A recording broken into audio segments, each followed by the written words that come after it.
नमस्कार दोस्तों, welcome to government exam info. तो स्वागत है आप सभी का आज की वीडियो में। तो फाइनली जो मैंने आपसे बोला था कि UK triple SC group C exam को लेकर एक प्रिपरेशन के लिए एक सजेशन वीडियो इसको कहेंगे, स्ट्रेटजी ना बोलकर इसको सजेशन वीडियो कहना सही रहेगा। इसमें मैं कुछ आपको 2-3 पॉइंट पर डिस्कस करके बताऊंगा। और देखिए, स्ट्रेटजी वीडियो इसको नहीं कहेंगे क्योंकि हर एक कैंडिडेट का अपना एक यूनिक तरीका होता है पढ़ने का, यूनिक स्ट्रेटजी होती है। इसमें 2-3 पॉइंट्स पर बात करूंगा जिससे एक आपको आइडिया मिलेगा कि एक्चुअली में अभी एग्ज़ाम में क्या चल रहा है और 2-3 सालों में पैटर्न क्या रहा है एग्ज़ाम का। इसके अलावा 2-3 और पॉइंट्स जिसको हम डिस्कस करेंगे। तो जैसा कि मैं अभी बता रहा था, हर एक कैंडिडेट का अपना यूनिक स्ट्रेटजी होता है। अगर कोई आपको अपनी स्ट्रेटजी बता देगा और आप उसको फॉलो करने की कोशिश करेंगे तो वो आप नहीं कर पाएंगे, क्योंकि सिचुएशन हर एक कैंडिडेट्स के लिए अलग होता है। तो अपने अनुसार, आपकी जो क्षमता है उसके अनुसार आपको ये बनाना है। अब कोई कैंडिडेट अगर आपको ये बताता है कि मैं 4 घंटे पढ़ता हूँ, 10 घंटे पढ़ता हूँ, 8 घंटे पढ़ता हूँ, तो ज़रूरी नहीं है कि आप उसको फॉलो कर पाएँ।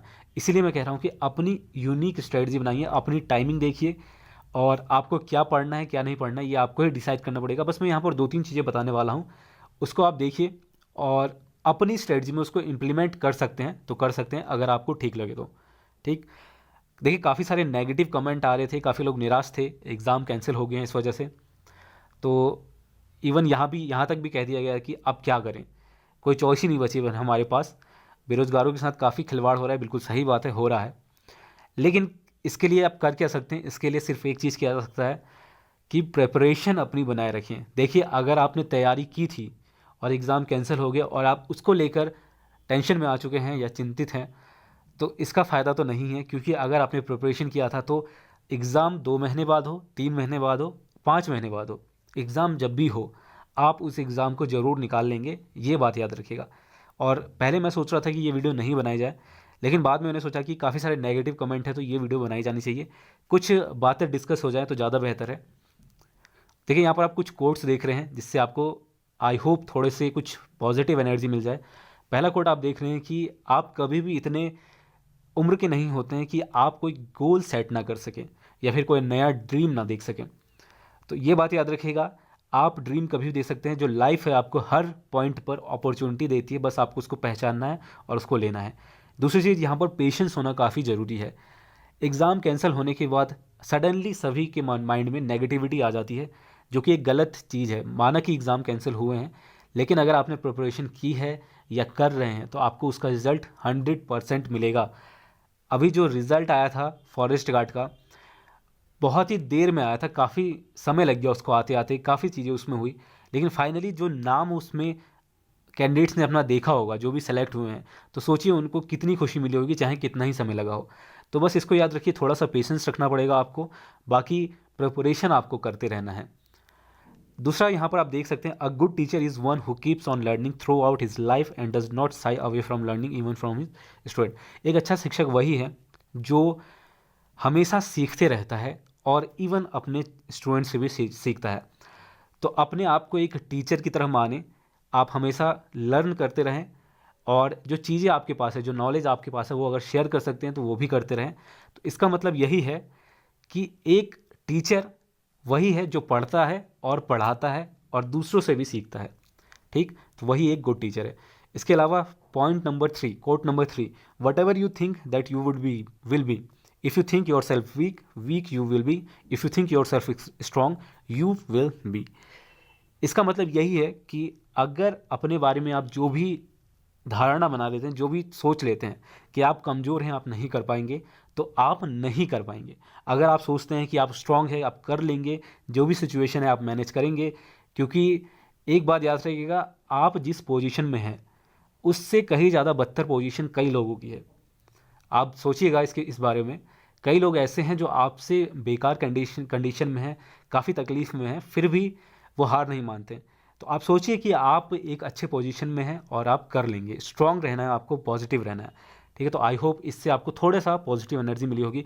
आप सीधे आगे बढ़ते हैं, ज़्यादा डिस्कस ना करते हुए जो मेन चीज़ है आज का, उस पर हम आगे बढ़ते हैं। देखिए, यहाँ पर 2-3 पॉइंट्स दिए गए हैं, इसको हम बेस बनाकर आगे बढ़ेंगे। पहला पॉइंट है, always remember that quality is more important than quantity. हमेशा ये याद रखें कि जो गुणवत्ता है या क्वालिटी है वो हमेशा क्वांटिटी से अधिक इम्पॉर्टेंट या फिर महत्वपूर्ण होती है। इसका मतलब क्या है? देखिए, कुछ ऐसे कैंडिडेट होते हैं जो 10 बुक्स के पीछे भागते हैं और एक ही टॉपिक को पढ़ने के लिए 10 तरह की बुक्स अपने पास रखते हैं। तो इससे क्या होता है कि आप अननेसेसरी जो समय है वो 10 बुक्स में डिवाइड करते जा रहे हैं और बाकी टॉपिक आप कवर नहीं कर पा रहे हैं। तो ये करने की बिल्कुल भी ज़रूरत नहीं है। आपने एक चीज़ सुना होगा, 80-20 रूल, 80-20 का जो ये रूल है, इसके अकॉर्डिंग जो ये प्रूफ है और ये काफ़ी लोग ये मानते हैं कि 20% सिलेबस का पढ़ के आप 80% मार्क्स ला सकते हैं, और ये सही भी है। अगर आप सिलेबस को अच्छे से पहचान जाए, प्रीवियस ईयर पेपर को अच्छे से देख लें और उसको फॉलो कर लें अच्छे से, तो सिलेबस के सिर्फ 20% इंपॉर्टेंट यूनिट्स को आप फॉलो करके 80% मार्क्स ला सकते हैं। हालांकि इसमें थोड़ी सी मेहनत करनी पड़ेगी और वो जो 20% है वो बहुत ही अच्छे से स्ट्रांग होना चाहिए आपका। लेकिन ये ज़रूरी नहीं है कि आप सिर्फ 20% ही पढ़े, सिलेबस आपको फॉलो करना है। बस एक जनरलाइज्ड आइडिया है कि आप क्वांटिटी के पीछे ना भागें, यानी कि ज़्यादा बुक्स पढ़ने की ना सोचें, बजाय कि आप सिर्फ एक बुक पढ़ें और उसको ही फॉलो करें। उसका रिवीजन करना ज़्यादा ज़रूरी है। ठीक है, इस चीज़ को आप समझ गए होंगे। दूसरा है आपका फाउंड योर कैपेबिलिटीज़। ये सबसे इम्पॉर्टेंट पॉइंट है, यानी कि जो आपकी क्षमता है उसको पता लगाएं। ये आपका काम है। जाहिर सी बात है, आपकी क्षमता आपको ही पता लगानी पड़ेगी और आपसे बेहतर कोई पता नहीं लगा सकता है। इसका मतलब ये है कि मान लीजिए किसी स्टूडेंट की क्षमता 8 घंटे पढ़ने की है और वो 8 घंटे मैनेज कर लेता है बिना थके, तो ये उसकी कैपेबिलिटी है स्टडी करने की। या किसी भी काम की बात कर लें तो स्टडी करने की क्षमता की बात यहाँ पर पर्टिकुलरली की जा रही है। तो अगर मान लीजिए आप उस कैंडिडेट को फॉलो करने लग जाते हैं, उसने 8 घंटे पढ़ा है, मैं 8 घंटे ही पढ़ूंगा, तो आप ये मान के चलिए कि आप नहीं पढ़ पाएंगे। आपका माइंड एग्जॉस्ट हो जाएगा, थक जाएगा बिल्कुल। फिर उसके बाद आप कुछ रिवीजन करने के लायक भी नहीं रहेंगे अगले दिन तक। तो एक बात याद रखिएगा, शुरुआत में कम समय से स्टार्ट करें। अचानक से 6 घंटे 8 घंटे पढ़ना शुरू बिल्कुल मत करें। जब तक आपको ना लगे कि हाँ अब मैं कर सकता हूँ, इतनी क्षमता बिल्ड हो चुकी है, तो ये काम आपका है पता लगाना। कोई और आपके लिए नहीं कर सकता है इसको। तो इसलिए मैं कहता हूँ कि अपनी क्षमता खुद से पहचानिए, उसके बाद अपनी स्ट्रेटजी बनाइए। इसके बाद है ये पॉइंट आप देख रहे हैं, see previous year paper before syllabus. देखिए, सिलेबस पर जंप मारने से पहले या फिर किसी भी चीज़ की तैयारी करने से पहले उस एग्ज़ाम के previous year paper, group C के जितने भी प्रीवियस ईयर पेपर हैं उसको एक नज़र ज़रूर देख लें। इसका फ़ायदा क्या होता है? देखिए, अगर आप डायरेक्ट सिलेबस पे जाते हैं तो आपको यूनिट वाइज ये पता नहीं चलता है कि कौन सा यूनिट सबसे इम्पॉर्टेंट है, कौन सा उसके बाद है, कौन सा लास्ट में हम पढ़ सकते हैं, ताकि अगर छूट भी जाए तो वो ज़्यादा उससे दिक्कत ना हो। तो इसीलिए ये चीज़ इंपॉर्टेंट है कि प्रीवियस ईयर पेपर देखें सिलेबस से पहले। हालांकि आप दोनों चीज़ें देख लें, ऐसा ज़रूरी नहीं है कि, मतलब कहने का मतलब ये है कि प्रीवियस ईयर पेपर ज़रूर देखें तैयारी के समय। ठीक, और आई थिंक आपने देखा भी होगा। चलिए आगे बढ़ते हैं, इसके बाद कुछ और पॉइंट्स इस पर बात करते हैं। देखिए, जल्दी से यहाँ पर ग्रुप सी का पेपर पैटर्न इसकी बात कर लेते हैं। वैसे ज़्यादातर कैंडिडेट को ये मालूम होगा, जो नए हैं या फिर जिनको नहीं मालूम है उनके लिए मैं बता रहा हूँ। तो जल्दी से इसको देख लीजिए। पेपर पैटर्न में आपका हिंदी का 20 क्वेश्चन रहता है और ये एक ऐसा सेक्शन है जिससे कभी भी क्वेश्चन कम या ज़्यादा नहीं होते हैं। 20 क्वेश्चन आपके हिंदी के हर बार रहेंगे ग्रुप सी में, तो इस बात को याद रखिएगा। और अगर आप सिलेबस के अकॉर्डिंग इसको प्रिपेयर कर लेते हैं तो 18-19 मार्क्स आप इजीली ला सकते हैं, अगर आप थोड़ी अच्छे से इसको प्रिपेयर कर लेते हैं तो। ठीक, दूसरा चीज़ यहाँ पर है कि रीजनिंग की बात करें तो सिलेबस देखेंगे तो आप इसमें सारी चीज़ें दे दी गई हैं, लेकिन एग्ज़ाम जब मैं एनालिसिस कर रहा था तो उसमें मेरे को पर्टिकुलरली कुछ चीज़ें ऐसी मिली जिससे क्वेश्चन ज़्यादा बन रहे हैं। तो इस पर जो एनालिसिस है वो मैंने अभी कंप्लीट नहीं किया, क्योंकि मैंने कुछ साल के ही पेपर देखे हैं। तो एक बार अच्छे से मुझे इस पर जो रिसर्च है वो करना पड़ेगा, दोबारा से इस पर अच्छे से सोचना पड़ेगा कि कौन से टॉपिक यहाँ पर ज़्यादा आ रहे हैं। अब देखिए, रीजनिंग का मैं सोच रहा हूँ कि इस बार इसकी क्लासेस भी करवाई जाएँ। इससे पहले मैंने आज तक रीजनिंग नहीं करवाया है, तो देखते हैं जो भी होगा यहाँ पर। देखिए, टोटली यहाँ पर मैं सिलेबस के अकॉर्डिंग ही चलूँगा, तो आपको चिंता करने की बिल्कुल ज़रूरत नहीं है। तो ये चीज़ है। तो 8-10 क्वेश्चन आपको रीजनिंग के मिलेंगे, इसमें फ्लैक्चुएट होते रहता है, कम ज़्यादा होते रहता है। तो खैर ये चीज़ है। रीजनिंग भी आपको पढ़नी पड़ेगी अगर आप कट ऑफ क्लियर करना चाहते हैं इस बार। तो ऐसा नहीं है कि रीजनिंग में कम क्वेश्चन है तो आप छोड़ दें, छोड़ सकते हैं, लेकिन ये करें कि आप मेन चीज़ को पहले पढ़ लें, लेकिन रीजनिंग को भी पढ़ना ज़रूरी है। ठीक है, इसके बाद है आपका GS, history, geography, current affairs, static GK, computer fundamental. ये सारी चीज़ें समझना सबसे इंपॉर्टेंट है। ये जो 2 लाइन्स आप देख रहे हैं, 2 टॉपिक आप देख रहे हैं, उत्तराखंड जीके जीएस और इंडियन जीके जीएस, हिस्ट्री और वर्ल्ड हिस्ट्री, कंप्यूटर फंडामेंटल, ये सारी चीज़ें, तो इसको समझना आपको के लिए ज़रूरी है। ऊपर 2 दिए गए पॉइंट से ज़्यादा जरूरी है। रीजनिंग और हिंदी से ज़रूरी ज़्यादा है। मैक्सिमम क्वेश्चन आपके 60 to 70 क्वेश्चन इसी सेक्शन से रहते हैं, तो इस वजह से यही डिसाइड करेगा आपका जो मार्क्स है वो कैसे रहते हैं। देखिए यहाँ पर अभी का जो पैटर्न है वो मैं आपको दिखाऊंगा एग्ज़ाम का। जो मैंने एनालिसिस किया उसके अकॉर्डिंग करंट अफेयर्स के जो क्वेश्चन हैं थोड़े ज़्यादा पूछे गए हैं इस बार। सीबीटी मोड का जो एग्ज़ाम हुआ है मार्च में, उसकी बात कर रहा हूँ। दूसरा, एडिशनली आपका कंप्यूटर फंडामेंटल आ चुका है, तो कंप्यूटर फंडामेंटल के लिए आपको थोड़ा सा इस बार मेरे अकॉर्डिंग अगर आप फॉलो करते हैं तो कंप्यूटर फंडामेंटल पर थोड़ा सा ध्यान एक्स्ट्रा दे सकते हैं। अलग से ये एडिशनली ऐड हुआ है, तो हो सकता है जो UKSSC है उस पर कुछ एक्स्ट्रा क्वेश्चन दे दे इस बार, ठीक, जो आने वाला समय है उसमें। इसके अलावा जो करंट अफेयर्स की मैंने बात की वो ज़्यादा पूछे जा रहे हैं, और जो CBT मोड है उसमें कुछ क्वेश्चन आपको यूनिक देखने को मिले हैं। यूनिक का मतलब ये है कि जो इससे पहले पूछे ही नहीं गए थे, तो इसको भी आपको समझना ज़रूरी है। तो चलिए इसमें हम बात करते हैं कि क्या क्या चीज़ें हैं। देखिए अब ये जो क्वेश्चन है करंट अफेयर्स के पूछे गए थे मार्च वाले एग्ज़ाम में, जो ऑनलाइन मोड में एग्ज़ाम होता है, CBT मोड में होता है उसमें। तो ये सबसे लेटेस्ट एग्ज़ाम के क्वेश्चन है जो आप देख रहे हैं। इसमें करंट अफेयर्स का एक क्वेश्चन था जिसमें पूछा गया था कि ब्रेल दिवस कब मनाया जाता है। तो देखिए फरवरी में ये बनाया जाता है, और फरवरी का क्वेश्चन मार्च के एग्ज़ाम में पूछ लिया गया है। तो इसका मतलब ये है कि लेटेस्ट पैटर्न पर भी UKSSC क्वेश्चन पूछ रहा है, जो लेटेस्ट करंट अफेयर्स है वो भी, और पुराने जो करंट अफेयर्स है यानी कि 2020 के, उसके भी क्वेश्चन यहाँ पर आए हैं। और ये जो क्वेश्चन है मैंने पर्टिकुलरली UKPSC की क्लास में कराया था, जब लेक्चर के बारे में पढ़ रहे थे, लेक्चर स्क्रीनिंग के लिए जो पढ़ रहे थे हम, उसमें ये कराया था मैंने, और आपको याद भी होगा जो जिन्होंने वो क्लास देखी होगी। तो कुल मिला के समझना ये है कि करंट अफेयर्स के क्वेश्चन आ रहे हैं। इसके बाद एक क्वेश्चन ये पूछा गया था कि निम्नलिखित में से किस खाद्य एजेंसी ने लैब ग्रोन मीट प्रोडक्ट की बिक्री को मंजूरी दी है। अब ये इंटरनेशनल करंट इवेंट का क्वेश्चन आ चुका है, तो अब जिन्होंने ये पढ़ा होगा उनके लिए ईजी होगा, जिन्होंने नहीं पढ़ा होगा उनको दिक्कत हो जाएगी यहाँ पर। तो कुल मिला के ये है कि कोशिश करें कि डेली बेसिस पर 15-20 मिनट करंट अफेयर अगर आप कर सकते हैं, या तो आप न्यूज़पेपर से कर लीजिए या फिर ऑनलाइन जो सोर्सेज हैं वहाँ से कर लीजिए। और उत्तराखंड की बात करें तो उत्तराखंड के पर्टिकुलर जो करंट अफेयर्स हैं वो मैं खुद यहाँ पर करवाऊँगा, और जो प्रीवियस ईयर, माफ़ कीजिएगा, जो पिछले जितने भी करंट अफेयर हैं अभी तक के, लगभग 2019, 20 और अभी तक के, वो मैं एक क्लास में लाने की कोशिश करूँगा। देखते हैं कब तक वो आ पाता है। तो जैसे उस पर कॉन्टेंट तैयार हो जाएगा तो वहाँ पर हम उसको भी अवेलेबल करवा देंगे, और जो नए करंट अफेयर्स होंगे वो रेगुलर फिर चलेंगे, ठीक। तो उस चीज़ को आप फॉलो कर सकते हैं। इसके अलावा देखिए एक क्वेश्चन ये था कि ICC spirit of cricket award किसे दिया गया, तो ये MS धोनी को दिया गया था। इसके अलावा ये देखिए होप पोर्टल पर मैंने बार बार डिस्कस करा है, आपने अलग अलग जगहों पर भी ये देखा होगा, ये जो होप पोर्टल है इस पर भी क्वेश्चन आ चुका है। तो कुल मिला के यही समझना है कि करंट अफेयर्स आ रहे हैं, और लेटेस्ट वाले भी आ रहे हैं। कुछ कैंडिडेट ऐसे हैं जो मानते थे कि 1 महीने पहले का करंट अफेयर्स कैसे आएगा, जब पेपर आपका कुछ समय पहले ही तैयार होता है। तो एक बात समझ लेना, जो CBT मोड है ना, CBT मोड का एग्ज़ाम है, उसके लिए समझना ये ज़रूरी है कि करंट अफेयर्स कहीं से भी आ सकता है, क्योंकि उसमें सारी चीज़ें ऑनलाइन ही कर देते हैं। जो क्वेश्चन पेपर है सारा सिस्टम पर बनता है आपका, तो पूरे चांसेस है कि लेटेस्ट करंट अफेयर भी आपके आए। तो ये बात याद रखिएगा। इसके बाद है हिमालय राज्यों की श्रेणी के तहत निर्यात तत्परता सूचकांक, ये भी उत्तराखंड का करंट अफेयर है। उत्तराखंड का स्थान पूछा गया इसमें कौन सा था। इसके अलावा जो राज्य में बालिकाओं के जन्म को प्रोत्साहित करने और उत्तराखंड में गिरते लिंगानुपात को रोकने हेतु वित्तीय वर्ष 2020, देखिए 2020 और 21 के लिए कौन सी योजना प्रस्तावित की जा रही है, योजनाओं पर भी आपके क्वेश्चन आ रहे हैं।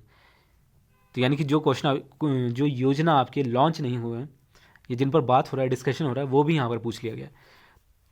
तो बस ये समझिए आप अच्छे से, ठीक है। ये देखिए झाझरा वन रेंज, ये भी मैंने पर्टिकुलरली आपको करवाया था, ये जो आनंद वन में है, तो ये चीज़ भी है। इसके बाद है आपका DRDO का क्वेश्चन। DRDO में अभी हाल ही में एक करंट अफेयर का क्वेश्चन मैंने आपको पढ़ाया था लेक्चर के इस एग्ज़ाम के लिए, जिसमें DRDO ने और रक्षिता बाइक बनवाया था।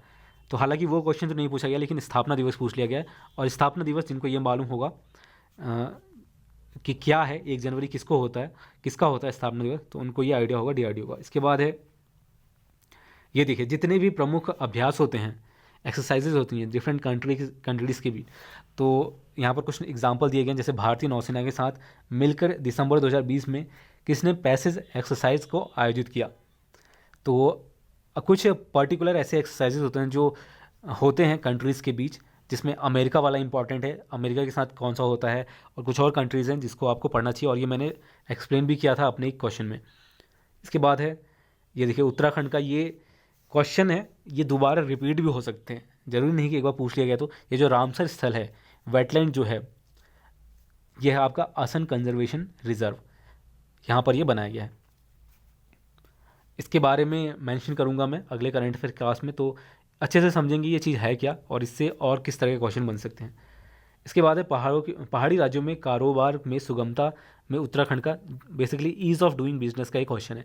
तो इससे आपको आइडिया लगा होगी क्वेश्चन किस तरह के हैं करंट अफेयर्स के। ठीक है, तो इतने सारे क्वेश्चन आपके पूछे गए थे, तो कुल मिला के अगर 5-6 क्वेश्चन भी करंट अफेयर्स के बनते हैं और आपने प्रिपेयर किया है तो काफ़ी फ़ायदेमंद रहता है ये चीज़, और इसी में आपके स्कोर बढ़ते हैं, ये भी याद रखिएगा। बाकी उत्तराखंड जी के स्टैटिक जी के है जो सभी पढ़ते हैं, हिस्ट्री सभी पढ़ते हैं, तो ये चीज़ है इंपॉर्टेंट। चलिए एक और चीज़ हम देख लेते हैं कि हिस्ट्री का किस तरह के क्वेश्चन आ रहे थे। देखिए बात करते हैं कि जो वर्ल्ड हिस्ट्री के क्वेश्चन थे वो इस बार किस तरह के थे। देखिए पहले ऐसा था कि वर्ल्ड हिस्ट्री के क्वेश्चन बहुत बेसिक थे और बहुत ज़्यादा डिफिकल्ट क्वेश्चन नहीं पूछे जाते थे। जैसे कि पहला क्वेश्चन आप देख सकते हैं, अपने समान दुश्मन ब्रिटेन से स्वतंत्रता हासिल करने में अमेरिकी उपनिवेशों की मदद किसने की। तो वर्ल्ड हिस्ट्री अगर आपने नहीं पढ़ा होगा तो ये चीज़ आपको नहीं आएगा। तो कुल मिला के यहाँ पर कहने का मतलब ये है कि वर्ल्ड हिस्ट्री भी आपको पढ़ना पड़ेगा इस बार अच्छे से थोड़ा, लेकिन कोशिश ये करें कि पहले इंडियन हिस्ट्री कंप्लीट कर लें।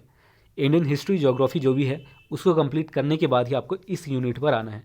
अभी मैं सिलेबस में थोड़ा सा बता दूंगा कि एक्चुअली में सिलेबस में क्या क्या चीज़ें दी गई हैं और आपको पढ़ना क्या क्या है। इसके बाद अगला जो क्वेश्चन था इसमें पूछा गया था कि जो निम्नलिखित में से स्वतंत्रता के लिए यूनानी ग्रीक संघर्ष शुरू हुआ, ये कब हुआ, ये चीज़ पूछी गई है। इसके अलावा नेपोलियन बोनापार्ट की हार के पश्चात निम्नलिखित में से कौन सी संधि की गई, ये भी पूछा गया है।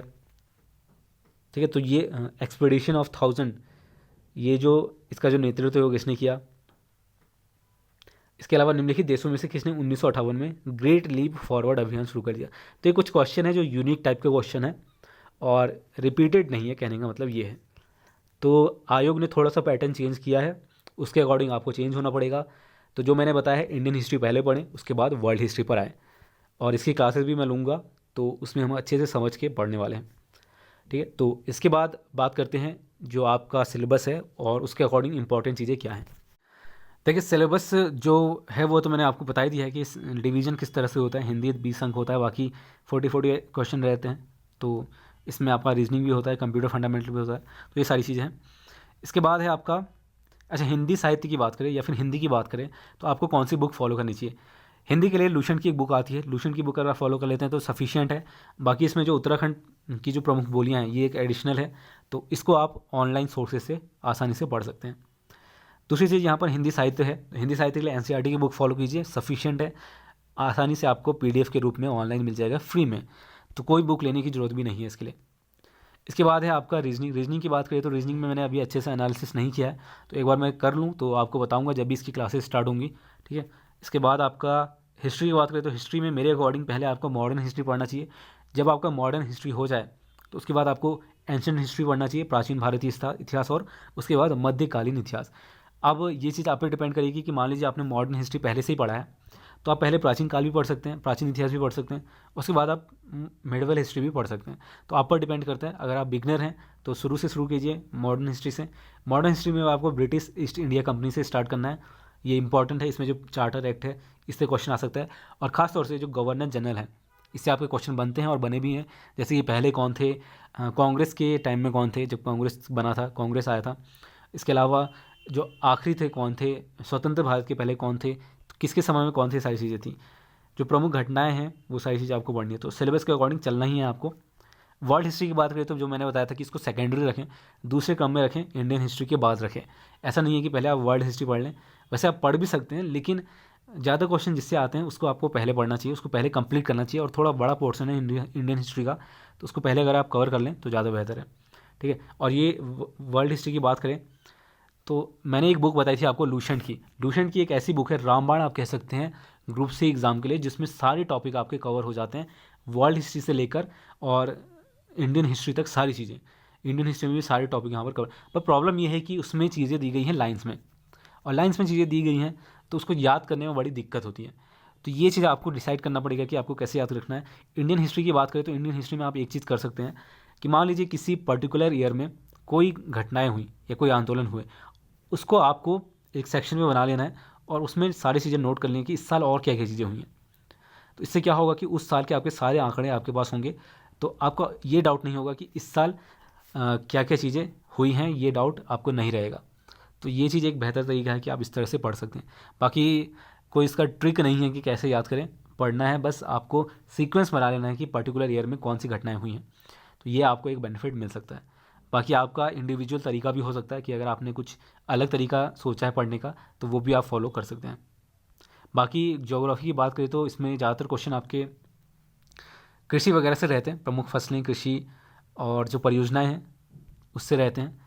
तो दोनों ही चीज़ें हैं इसमें, तो इसको आप बाद में रख सकते हैं इंडियन हिस्ट्री वगैरह के बाद और वर्ल्ड हिस्ट्री के बाद।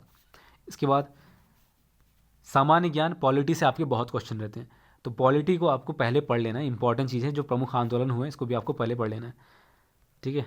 इसके बाद अगर बात करें इकोनॉमिक्स, देखिए कम क्वेश्चन रहते हैं ग्रुप सी की बात करें तो, अभी तक तो ऐसा देखा गया है।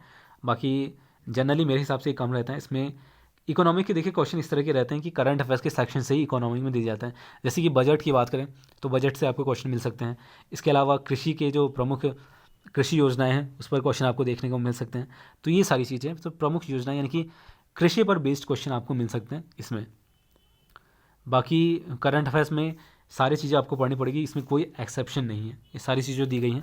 तो बेसिकली करंट अफेयर आपको रेगुलर पढ़ना पड़ेगा। उत्तराखंड जीके की बात करें तो इसमें तो सभी जानते हैं इसके बारे में, तो इसमें एडिशनली आपको कुछ बताना नहीं पड़ेगा, ठीक है। देखिए अब जो इंपॉर्टेंट चीज़ है वो मैं आपको बताऊँ कि कितना समय देना है। देखिए अब मैं आपको बताता हूँ कि आपको कितना समय देना चाहिए किस टॉपिक को। अब ये बात याद रखिएगा जो मैंने स्टार्टिंग में बताया था कि आपकी कैपेसिटी आपको डिसाइड करनी है। ये मैं बस एक बेस बता रहा हूँ, ये तय आपको ही करना है कि आपको इतने घंटे पढ़ना है या इससे ज़्यादा पढ़ना है या इससे कम पढ़ना है। हम एक टाइम सेट कर लेते हैं 4.5 घंटे का पूरे दिन में। मान लीजिए हमने तय किया है कि 4.5 घंटे हमें पढ़ना है और इस 4.5 घंटे में हमारे सारे टॉपिक कवर होने चाहिए। अब पहला टॉपिक तो जो सबसे इंपॉर्टेंट है कि Uttarakhand GK GS, Indian GK GS, history, geography, economic, ये सारी चीज़ें आपके सबसे ज़्यादा क्वेश्चन कवर करते हैं। तो चलिए हम इसको दे देते हैं 2 घंटे। एक काम करते हैं 2.5 घंटे इसको देना पड़ेगा कम से कम, 2 घंटे से काम नहीं बनना है क्योंकि आपको इसमें रिवीजन भी करना है। तो मान लीजिए हमने 2.5 घंटे इसको दे दिए। अब इसमें आपका बहुत सारे टॉपिक हैं, जीएस है, हिस्ट्री है, करंट अफेयर भी है। तो आप क्या कर सकते हैं, 2 घंटे में से 20 मिनट और 10 मिनट के 2 सेक्शन बनाइए, या फिर 8 मिनट, 2 मिनट का ब्रेक भी ले सकते हैं बीच में, या फिर 3 मिनट का। तो 20 मिनट और 10 मिनट का एक सेक्शन बनाया। मान लीजिए आपने पहले हिस्ट्री पढ़ा, हिस्ट्री में आपने इंडियन हिस्ट्री पढ़ा, 20 मिनट आपने पढ़ाई करी, 10 मिनट में आप नोट्स बनाइए, ठीक। तो इसमें क्या हुआ, 2 बार रिवाइज हो गया। 20 मिनट तो आपने पढ़ाई करी, 10 मिनट में आपने नोट्स बनाए, तो लिखते वक्त जो आपने चीज़ें याद करी या फिर लिखते वक्त जाहिर सी बातें याद हो जाता है चीज़ें, तो उसमें भी आपका फ़ायदा मिल गया। सेम इस तरह से मान लीजिए इसके बाद आप ज्योग्राफी पढ़ने बैठते हैं 20 मिनट के लिए, तो एक काम कीजिएगा, ब्रेक जरूर ले लीजिएगा थोड़ा सा, 2-3 मिनट का, 4 मिनट का। और ज्योग्राफी पढ़ने बैठेंगे तो ज्योग्राफी में मान लीजिए आपने 20 मिनट पढ़ा, 10 मिनट में आपने नोट्स बनाए, अगेन 2 बार आपका रिवीजन हो गया इसी टाइम में, तो आपके 1 घंटा कंप्लीट हो गया। फिर मान लीजिए आप पढ़ने बैठते हैं स्टैटिक जीके। स्टैटिक जीके में कुछ भी हो सकता है, जो जनरल जीके होता है आपका, सामान्य ज्ञान की चीज़ें, साइंस का हो गया या फिर जो भी चीज़ें हैं। तो इसको पढ़ने बैठे, इसमें भी आपने 20 मिनट पढ़ाई करी, 10 मिनट अगर नोट्स बनाना चाहें तो बना सकते हैं इसके लिए। तो इसमें भी आपके 1.5 घंटे कंप्लीट हो गए। इसके बाद क्या हुआ, मान लीजिए कंप्यूटर फंडामेंटल पढ़ने बैठे हैं। कंप्यूटर फंडामेंटल की बात करें तो इसमें भी मान लीजिए आपने 20 मिनट दिए, 10 मिनट में आपने नोट्स बनाया, अगेन आपका रिवीजन हो गया इस टॉपिक का भी। तो ये सारे टॉपिक आपके कवर हो गए 2 घंटे में। अब आधा घंटा बचा है, उसमें क्या करना है, तो ये जो आधा घंटा बचा है, मान लीजिए ये चीज़ें आपने मॉर्निंग में कर ली या फिर दिन में करा, तो ये जो आधा घंटा बचा है ये आपको रात में रिवाइज़ करने में यूज़ करना है। देखिए नोट्स बना लिए हैं आपने ऑलरेडी, पढ़ाई भी कर ली है एक बार आपने उसको, तो रिवीजन में आपका तीसरे टाइम का चीज़ आ गया। आप समझ रहे हैं, यहाँ पर मैं कह रहा हूँ कि एक बार तो आपने पढ़ा, दूसरी बार आपने नोट्स बनाया, उसमें भी आपको थोड़ी चीज़ें याद हुई। जब आप तीसरी बार पढ़ लेंगे तो तीसरी बार पढ़ने के बाद आपका 3 बार ये रिवाइज हो चुका होगा, तो इसका काफ़ी फ़ायदा मिलेगा। 2.5 घंटे में सोचिए आपने लगभग हर एक टॉपिक, और ये रेगुलर करना है आपको, ऐसा नहीं है कि सिर्फ एक दिन कर लिया तो हो गया, इसका कोई फ़ायदा नहीं होगा। रेगुलर करने की कोशिश करें। शुरुआत में दिक्कत होगी आपको, पर बाद में ये अपने आप आ जाएगा हैबिट में। दूसरा आता है आपका रीजनिंग और हिंदी। 2 घंटे बचते हैं हमारे पास, 4.5 घंटे में 2.5 घंटे तो हमने यूज़ कर लिया इसमें, 2 घंटे इसमें बचते हैं। तो 2 घंटे में आपको हिंदी और रीजनिंग करना है, तो सिंपल है, 1-1 घंटा दीजिए बिल्कुल। हिंदी आपको अच्छे से हो गया है तो उसमें थोड़ा कम कर दीजिए, रीजनिंग में थोड़ा ज़्यादा ध्यान दीजिए। तो बस एक ये पैटर्न है। अब ये जो 4.5 घंटे हैं ना, इसको आपको बढ़ाना है, ठीक है। कोशिश करनी है कि बढ़ाएं इसको, इसका समय बढ़ाएं। और अगर आप सोच रहे हैं कि 4.5 घंटे भी आपके लिए ज़्यादा हो रहे हैं, तो आप इसको थोड़ा सा कम भी कर सकते हैं, इसको डिवाइड कर सकते हैं अपने अकॉर्डिंग। तो मैंने पहले कहा है अपनी क्षमता पहचानिए। आप 2.5 घंटे पढ़ पाते हैं तो पढ़िए, नहीं पढ़ पाते हैं तो 1.5 घंटा ही पढ़िए, ठीक है। तो बस एक बेसिक आइडिया दिया है मैंने जो आप फॉलो कर सकते हैं, ठीक है। तो बस आज के लिए इतना ही। उम्मीद करता हूँ आपको ने थोड़ा सा इसमें चीज़ें समझ में आई होंगी। कोई भी डाउट है तो नीचे पूछ सकते हैं। तो बस आज के लिए इतना ही। उम्मीद करता हूँ आपको सारी चीज़ें इसमें क्लियर हो गई होंगी। देखिए, आज की वीडियो को बनाने का मकसद यही था कि आपको एक थोड़ी सी पॉजिटिविटी मिले, नेगेटिविटी से थोड़ा दूर रहना चाहिए अभी के समय में ख़ास तौर से।